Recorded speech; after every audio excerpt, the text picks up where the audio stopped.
Okay, hello, hello everyone. Thanks for being here and listening to me.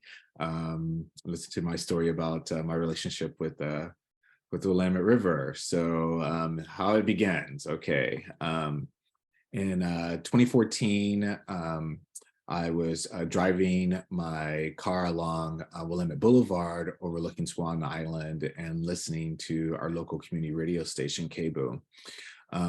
We had just purchased a new house in 2013 and was excited to explore the neighborhood. KBOO had announced that the EPA will be having a meeting at the Linton Community Center talking about Portland Harbor Superfund.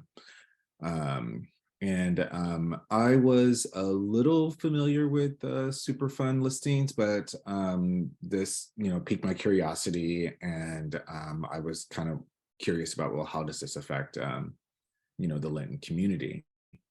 That was the beginning of a long journey, and my eyes were really opened. Um, it was for me there that at that meeting at the community center that I was really surprised and shocked uh, about the river here, Willamette River. I was stunned and saddened, but I was also impressed at the turnout of the for the presentation and the community that was there.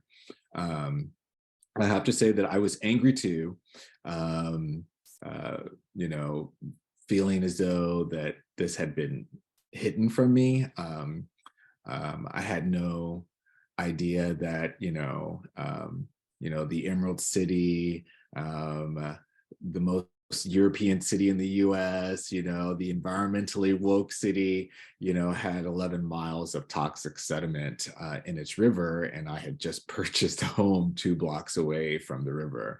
I actually felt bamboozled by my real estate agent and also by the city of Portland at the time. This was my first time hearing about Portland Harbor Community Advisory Group, the CAG. Um, uh, it was at this meeting that I found out, the times and dates, of the CAG meetings, and actually I went to this alone too, so it was a little a little strange, being in this place, and it was cool. It was good though. But it wasn't until I want to say the fall of 2014 that I realized the full scope and size of Portland Harbor Superfund. Like I wasn't aware of the enormity of the players, like how many they were and how big they were. They were involved in the pollution of the river. I got a good dose too of the history of the industrial contaminants from the city's past, from World War II. And I also learned about, the road to repair, and all the other communities that were, involved in that repair too. Um, I was really offended by the abuse of the river and how um, our country had portrayed the resource treaty rights with our indigenous brothers and sisters. The journey still continues for me to learn about broken water, fish, and land treaty rights. So yeah, that education is still ongoing. Um, so in 2014, I returned to university. I was at PSU and I was focusing on environmental science and geography. And it was then that I took a class on urban rivers policy and activism. And this was a real challenging class, and it really steeped me into, you know, knowing about what our rivers face across the country, but we specifically focused on rivers of the Pacific Northwest, those being the Willamette River and the Duwamish River just south of downtown Seattle.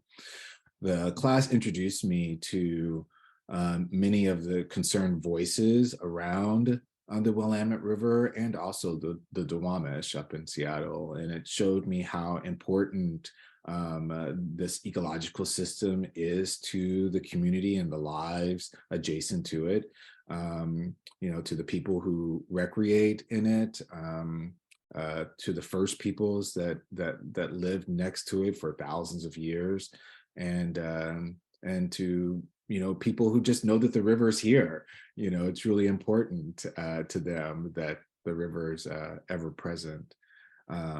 So since I joined Portland Harbor's Community Advisory Group, the river has been, I feel like I say always, but has been a part of my life ever since. There's probably not a day that goes by that I don't mention the Willamette River in conversation and writing emails, note taking, or texting. It's a constant in my communication and in my life. In 2014, I felt that me and my family had made a huge mistake in moving here. And looking back on that now, today, boy, was I wrong. This river means connection to me in so many different ways. It has shown me that things don't always have to be as they are or as they seem to be. It has shown me that change happens quickly, and the river hasn't always, looked this way for a long time. This means that it doesn't have to continue to look this way in the present or into the future.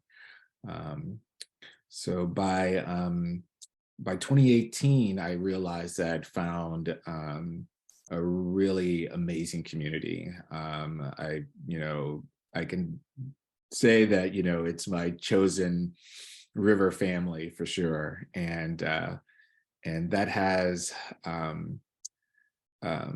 shown me that repair, compassion, love,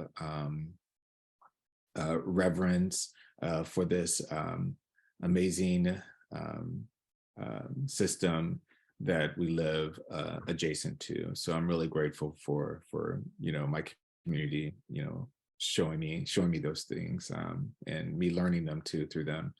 I feel I am very connected to the river. It calls after me after stressful meetings. I'll jump on my bike and ride my bike and sit there, be still next to the river for a bit. I'm also romanced by the river when I walk with my spouse on warm evenings near the University of Portland. I enjoyed the fact that I can pop my kayak or my paddleboard into the river on a late summer afternoon and catch a beautiful sunset on the river. So my access to the river is very important. It plays a really important part of my life here in North Portland, and I'm grateful for it. Yeah. So thanks. Thanks for listening.